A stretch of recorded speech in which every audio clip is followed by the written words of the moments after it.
Shahid Kabir direct ചെയ്യുന്ന ഏറ്റവും പുതിയ ചിത്രമായിട്ടുള്ള റോന്ത് എഴുതി ഡയറക്റ്റ് ചെയ്യുന്നത്. ആക്ച്വലി പുള്ളി ഇതിനു മുമ്പ് ഡയറക്റ്റ് ചെയ്ത പുള്ളിയുടെ ഫസ്റ്റ് ഡയറക്ടോറിയൽ ഇലവേഴ പൂഞ്ചറായിരുന്നു. ലാസ്റ്റ് എഴുതിയ പടം Officer on Duty. So police സ്റ്റോറികൾ എഴുതുന്നതിൽ ഇന്ന് മലയാളത്തിലെ ഏറ്റവും വൺ ഓഫ് ദ ബെസ്റ്റ് എന്നല്ല, പുള്ളിക്ക് വേറെ കോമ്പറ്റീറ്റർ ആയില്ല, പുള്ളി ഒറ്റയ്ക്കാണ്. സോ ഇടയ്ക്കിടയ്ക്ക് പുള്ളി പോലീസ് സ്റ്റോറിയാണ് പുള്ളി പോലീസിൽ വർക്ക് ചെയ്തുകൊണ്ട് തന്നെ പുള്ളി കഴിഞ്ഞ കുറച്ച് കാലങ്ങളായിട്ട് ഇങ്ങനെ ഡയറക്ടേഴ്സ് ഒരു ജോണർ ഡയറക്ടേഴ്സ് വരുന്നുണ്ട്. ഇപ്പൊ ഇങ്ങനത്തെ ചെയ്യാൻ ഷാഹിദ് കബീർ, മറ്റേ ഹൊറർ ചെയ്യുന്ന രാഹുൽ സദാശിവന്, അതുപോലെ തന്നെ മറ്റേ നമ്മുടെ നിവിൻ പോളി ടോവിനോ തോമസിന്റെ അത് പുള്ളി അത് ഡയറക്ടേഴ്സ് അതന്നെ ജോണർ പടങ്ങൾ മാത്രം ചെയ്യുന്നത്. അപ്പൊ ഇത് ചെയ്യുന്ന അങ്ങനെ ഡയറക്ടേഴ്സ് വരുവാണ്. നമ്മുടെ പണ്ടെന്ന് പറഞ്ഞാൽ എല്ലാ ടൈപ്പ് പടങ്ങളും ചെയ്യുന്ന. സോ പുള്ളിയുടെ ഏറ്റവും കൂടുതൽ സിനിമയുടെ റോന്തിന്റെ ട്രെയിലർ വന്നു. നമ്മൾ ആക്ച്വലി ഇതിന്റെ ടീസർ റിയാക്ട് ചെയ്തിരുന്നു. ടീസർ റിയാക്ട് ചെയ്തതിനെ കുറച്ച് ദിവസം ഡിലേ ആയിട്ടായിരുന്നു. അത് അപ്ലോഡ് ചെയ്യാൻ ശ്രമിച്ച അന്നായിരുന്നു റോന്തിൻ്റെ ട്രെയിലർ വരുന്നത്. അത് സംഭവിച്ചു. അന്ന് ട്രെയിലർ വന്നു. ഇപ്പോൾ ട്രെയിലർ വന്നിട്ട് 5 ദിവസമായി. നമ്മൾ ഇന്നാണ് ട്രെയിലർ റിയാക്ട് ചെയ്യാൻ വന്നത്. ഇത് പടം നാളെ കഴിഞ്ഞാണ് റിലീസ്. സോ നമ്മൾ നാളെ ഇത് അപ്ലോഡ് ചെയ്യുന്നതായിരിക്കും. സോ നമുക്ക് റോന്തിൻ്റെ ട്രെയിലർ കണ്ടു നോക്കാം.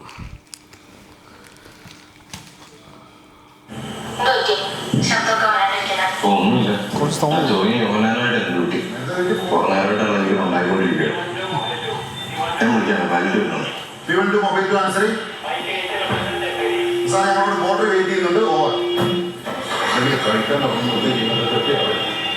നടറോട്ടി ഇട്ടേക്കുന്നു. അല്ലല്ല, റോഡ് വളവിലെങ്ങാണ്. ബഹുമാനപ്പെട്ട മൈക്കിന്റെ പൈലറ്റേക്ക് എടുത്തിട്ടുണ്ട്. ലൊക്കേഷൻ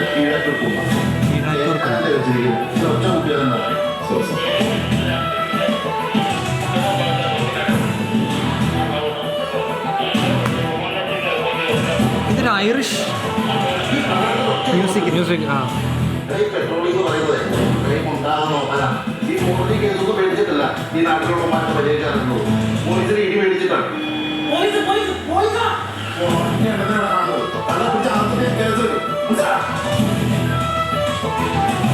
ബാക്ക് പൈപ്പർ അല്ലേ? ബാക്ക് പൈപ്പർ അല്ലേ? ഞാൻ കേട്ടിട്ടുണ്ട് ഈ മ്യൂസിക്.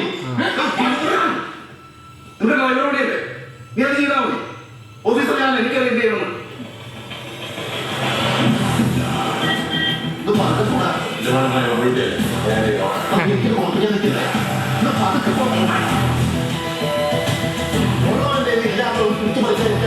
പോലീസിൽ ഉണ്ടാക്കിയിരിക്കുന്നതല്ലേ ഈ യാഥാർത്ഥ്യം മനസ്സിലാക്കാതെ പഠിക്കാറില്ലേ?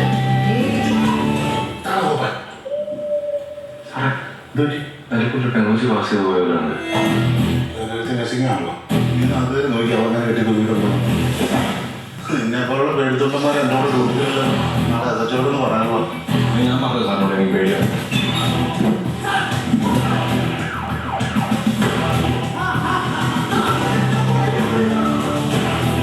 നീയൊക്കെ എന്തുകൊണ്ടാണ് സർക്കാർ ചെയ്തത്?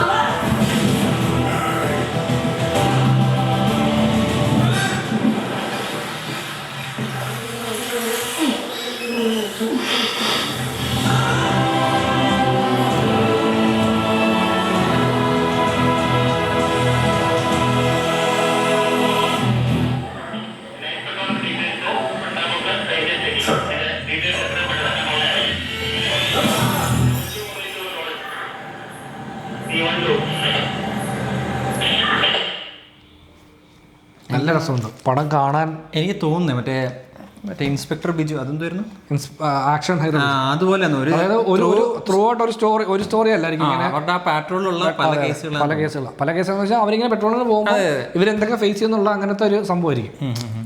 അതാരായിരുന്നു എഴുതിയത്? അത് എബ്രിഷനാണ് ഡയറക്റ്റ് ചെയ്തത്. പുള്ളി തന്നെയാണ് വർക്ക് ചെയ്തെന്ന് തോന്നുന്നു. അത് അന്ന് ഭയങ്കര പുതുമയായിരുന്നല്ലോ, ഒരു സ്റ്റോറി ലൈൻ അല്ലാതെ. അല്ല, അത് നമുക്ക് അന്ന് പ്രത്യേകത എന്ന് വെച്ചാൽ നമ്മൾ അത്രയും നാളും കണ്ട പോലീസ് സ്റ്റോറിയിൽ നിന്ന് ഭയങ്കര ലൈവായിട്ടുള്ള ചിലർക്കത് ഭയങ്കര പുതുമായിട്ട് തോന്നും, ചിലർക്കത് ഇതെന്താ ഇങ്ങനെ. കാരണം എല്ലാവരും ആക്ഷൻ ഹീറോ ബിജു എന്ന് പറഞ്ഞിട്ട് വലിയ ആക്ഷൻ പടം പ്രതീക്ഷ വന്ന് ഫസ്റ്റ് ആ പടത്തിന് ഭയങ്കര ഡൗൺ കിട്ടി, പിന്നീട് അവിടുന്ന് ആ പടം കയറി വരുമായിരുന്നു. അങ്ങനെ അന്ന് ഞാൻ ഓർക്കുന്നത് അത് ഭയങ്കര രസമുള്ളൊരു ദിവസമായിരുന്നു. അന്ന് തന്നെയാണ് മറ്റേ ഇത് ഇറങ്ങിയത്, നമ്മുടെ ചെരുപ്പിന് മറ്റേ ഫഹദ് ഫാസിലിന്റെ പടത്തിന് മഹേഷിന്റെ പ്രതികാരം. ഇത് രണ്ടും. അപ്പോൾ ഇത് കണ്ടിട്ട് ഇത് പുതുമയുള്ള രസമുള്ള സംഭവം, അവിടെ ചെല്ലുമ്പോൾ അതും പുതുമയുള്ള രസമുള്ള സംഭവം.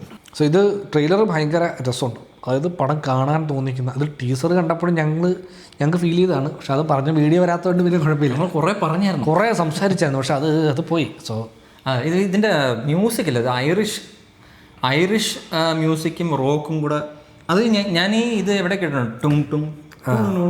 ഇനി ഏതെങ്കിലും ഒരു ഫേമസ് ഇത് ട്രെയിലർ കട്ട് ചെയ്യാൻ വേണ്ടി ഉപയോഗിക്കില്ല, അങ്ങനെയാണ് പറഞ്ഞത്. ഇത് ആക്ച്വലി ട്രെയിലർ എഡിറ്റ് ചെയ്തേക്കുന്നത് നമ്മുടെ അജ്മൽ സാബു ആണെന്നാണ് എനിക്ക് തോന്നുന്നത്. അപ്പോൾ സംഭവം കൊള്ളാം, നല്ല രസമുണ്ട്. ഏതായാലും 13-ാം തീയതി വ്യസന സമയത്ത് ബന്ധുമിത്താദികളുടെ ഒപ്പം നമ്മൾ റോന്നും കാണുന്നത്. റോന്നാണ് എൻ്റെ ഫസ്റ്റ് ചോയ്സ്. ഇതിൻ്റെ ട്രെയിലർ ലോഞ്ചിനല്ലേ മറ്റേ റോഷൻ ഇങ്ങനെ അതായത് ഈ ട്രെയിലർ അവിടെ കാണിക്കുന്ന സമയത്ത് പുള്ളി ഇങ്ങനെ ആ സാധനം പുള്ളി ഇട്ടിരിക്കുന്നത് അല്ലേ, അത് ശരിക്കും പുള്ളി ചിലപ്പോൾ പുള്ളി എന്താണ് എടുത്ത് എന്താണ് സംഭവിക്കുന്നത് എന്നുള്ള ലൈനായിരിക്കും അല്ലേ. ചിലപ്പോൾ ഇത് വളരെ കുറച്ച് ദിവസങ്ങൾ കൊണ്ട് ചിലപ്പോൾ ഷൂട്ട് ചെയ്തായിരിക്കും. വിഷ്വലിയും ഭയങ്കര രസമായിട്ടുണ്ട്, സിനിമാറ്റോഗ്രാഫിയും പരിപാടികളൊക്കെ. പിന്നെ ഈ ദിലീഷ് പോത്തനും ഇവർ രണ്ടുപേരും മറ്റേ നമ്മൾ അറിയില്ല മറ്റേ ഒരു ഗുഡ് കോപ്പ് ബാഡ് കോപ്പ് എന്ന് പറയാൻ പറ്റത്തില്ല, എന്നാലും രണ്ടുപേരിൽ ഒരാള് പുതിയൊരാള് വില്ലൻ അല്ലല്ല മറ്റേ ബഡ്ഡി കോപ്പ് ലൈൻസ് ആണ് തന്നെ. പക്ഷെ അതില് ഈ ഇവര് തമ്മിൽ ഈ പടത്തിന് എൻഡ് ആയിരിക്കും ചിലപ്പോൾ ഇവർ അതായത് ഒരു പക്ഷേ ചിലപ്പോൾ നമ്മൾ യൂഷ്വലി പടത്തിന്റെ ഒരു ആർക്ക് കംപ്ലീറ്റ് ആവുന്നത് ഈ രണ്ട് ക്യാരക്ടേഴ്സ് ഒരാൾ എപ്പോഴും മറ്റേ സീനിയോറിറ്റി മറ്റേ അപ്പൊ അവരുടെ ആ ഒരു ഇതൊരു കോമൺ ഫോർമുല എസ്റ്റാബ്ലിഷ് സീനിയർ പുള്ളി ഭയങ്കര പുതിയതായിട്ട് വരുന്നവനെ ഒന്ന് ചൊറിയാം അവനൊന്ന് പഠിക്കട്ടെ. അതെ പഠിക്കട്ടെ എന്നുള്ളതാണ്. അപ്പോൾ അങ്ങനെ പോയിട്ട് അറ്റ് ദി എൻഡ് ഒരു പക്ഷേ ഇവർ രണ്ടുപേരും ഒരേ അവർക്ക് മനസ്സിലാവും ഇയാളെ നിൽക്കുന്ന ഇത് കാരണമാണ് മറ്റേ ആൾ അങ്ങനത്തെ ആ ലൈനാണെന്ന് തോന്നുന്നു. പക്ഷെ അതിനകത്ത് നമ്മൾ യൂഷ്വലി കാണുന്ന പോലെ ഇത് പുള്ളി ഇൻട്രോയിൽ പറയുന്നുണ്ട്, ഇതൊരു യൂഷ്വൽ മറ്റേ ഒരു ഇൻവെസ്റ്റിഗേഷൻ ത്രില്ലർ പടം പോലെ അല്ല. അതായത് ഇങ്ങനെ ഇവർ പെട്രോളിങ്ങിന് പോകുമ്പോൾ ഈ പോലീസുകാർ എന്തൊക്കെ ഫേസ് ചെയ്യുന്നു, ഇവരെ വളരെ ക്യാരക്ടർ ഫോക്കസ്ഡ് സംഭവം. അതായത് ഈ ക്യാരക്ടേഴ്സ് മാത്രമേ ഉള്ളൂ, ഈ കഥയൊന്നുമില്ല. അപ്പോൾ അത് ഇങ്ങനെ മൾട്ടിപ്പിൾ ഇവന്റ് ഇവർ ഫേസ് ചെയ്യുന്ന ഇവന്റുകൾ ഇങ്ങനെ അതിങ്ങനെ സോർട്ട് ചെയ്ത് പോകുന്ന ലൈൻ ഓഫ് പടമായിരിക്കണം ചാൻസ് കൂടുതൽ. എനിവേ ഇത് ഭയങ്കര രസമുണ്ട്, തിയേറ്ററിൽ കാണാനുള്ള അല്ലാത്തൊരു സംഭവം. പക്ഷെ എന്നാലും അതൊരു അതിനകത്തൊരു സിനിമാറ്റിക് ലൈൻ ഉണ്ടായിരിക്കും, രസമുണ്ടായിരിക്കും. അതായത് ഈ പറയുന്ന പോലെ ഇപ്പം നമ്മളിവിടെ വിജയിക്കുന്ന പടങ്ങളുടെയൊക്കെ ഒന്നും അത്ര കൺവെൻഷണൽ സംഭവങ്ങളല്ല.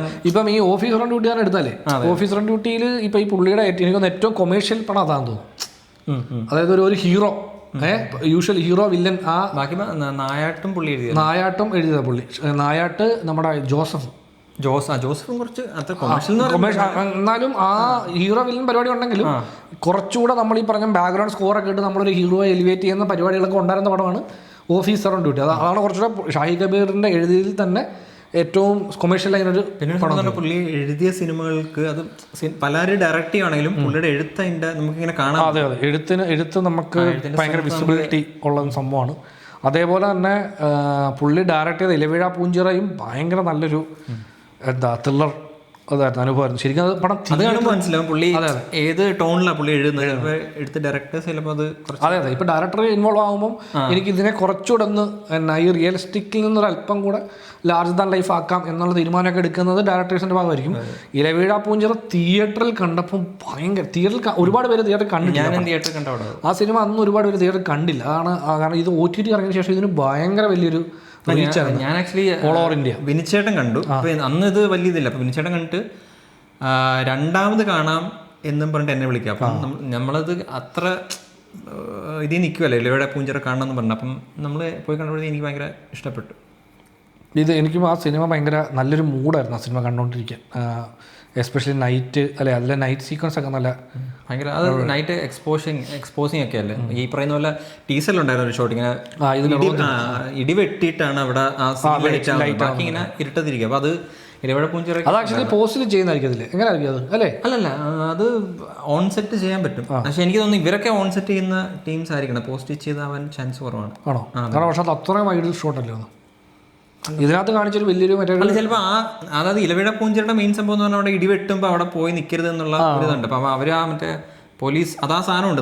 ഞങ്ങൾ ഇലവീഴ പൂഞ്ചിറ കണ്ടിട്ട് ആ സ്ഥലത്ത് പോയായിരുന്നു, ലൊക്കേഷൻ ഞങ്ങൾ പോയിട്ടുണ്ടായിരുന്നു. അപ്പം ഇവർ അതിനകത്ത് അവർ കാണിക്കുന്ന പോലീസ് സ്റ്റേഷൻ എക്സിസ്റ്റ് ചെയ്യുന്നുണ്ട്. പക്ഷെ അതിങ്ങനെ സൈഡിൽ മാറ്റിയിട്ടേ പോലീസ് സ്റ്റേഷൻ വേറെ ഉണ്ട്, നല്ല ബിൽഡിംഗ്. പക്ഷെ അവർ ഷൂട്ട് ചെയ്ത് ഇതിനകത്താണ്. എന്തായാലും റോന്ത് അന്ന് തന്നെ കാണും. അത് ശരിക്കും തിയേറ്റർ വാച്ച് ഉള്ള പടമാണ്. അപ്പോൾ 13-ാം തീയതി റോന്ത് കാണുന്നു. മൂവി മാരത്തോൺ ഡേയിൽ എനിക്ക് ആദ്യം ഇത് കാണണമെന്നുള്ള ഇന്നത്തേക്ക് റിവ്യൂ വരുമെന്നുള്ളതാണ്. അതെ, നമ്മളിത് കണ്ടതിന് ശേഷം നമുക്ക് പയ്യെ സൗകര്യം പോലെ ഡിസ്കസ് ചെയ്യാം. No review, only discussion.